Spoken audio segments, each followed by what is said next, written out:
How many people here have got a customer database? Got a database of people that have bought from them in the past? Yeah. How often do you market to them? Keep your hands up if you market to them every quarter or more frequently, yeah? Every month? Some of them we do every month. Good. The most likely buyer of a product from you tomorrow is somebody who bought yesterday. As long as you're doing a good job, obviously. The key thing here is doing a good job and having a product or service that people want and want to come back and buy. It is that whole adage it costs 6 to 8 times more to sell to a new customer than it does to sell to one who's already bought from you before. It's absolutely true. I was reading, I hadn't come across this, but I was reading last week and I had to write it down because I couldn't come across the guy's name before. A guy called Joe Girard. It's American, so it could be pronounced in any way. But he is in the Guinness Book of Records as being the best ever salesperson. They say that a good car salesman can sell 18 in the States, this is 18 to 20 cars a month. An exceptional salesperson can sell 40 cars a month. This guy was selling 6 a day. He sold 15,007 cars in 1 year, which got him into the Guinness Book of World Records. Astonishing salesperson. But one of his strategies really struck home to me.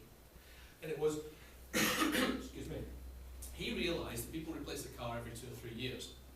He invested in sending a personal little postcard or greetings card to all the people that ever bought a car from him every month. Just not selling, just keeping in touch. So thank you for your purchase, how's it going with the car? No selling involved at all.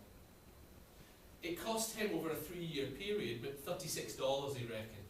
For every card it cost him $1 in postage and getting the card together. So it was $36 to just keep getting people coming back again and again and again. Think of something that you've bought since the beginning of the year, something of reasonable value, something of over £50 value that you've bought yourself since the beginning of the year. Just think of a picture in your mind. Now picture the thank you card you got from the person you bought it from. Do you come across that? Has anybody had a thank you card from anything that they bought?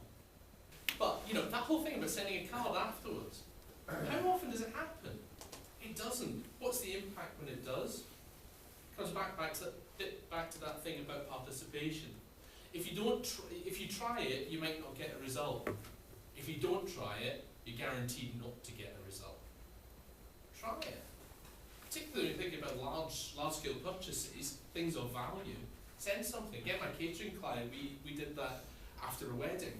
So after a wedding, she was sending engraved